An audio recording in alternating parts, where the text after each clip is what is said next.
Hey guys, welcome back to this channel. In this video, I'll be showing you guys how you can find items that have been rewarded to you once the Lana lore quest has been finished. I did a tutorial on that in the videos beforehand, so make sure you watch those first. It's actually pretty easy once you get the hang of where everything is.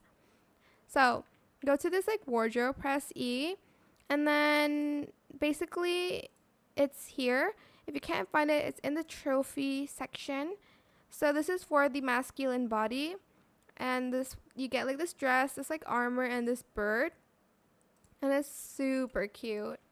And that is it for this tutorial. I hope it was helpful for you guys. Don't forget to like, comment, share. Also subscribe to this channel if you haven't done that already.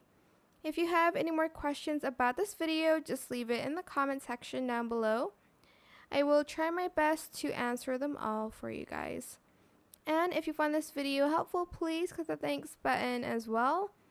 That is it for this video. Thank you so much for watching. Bye!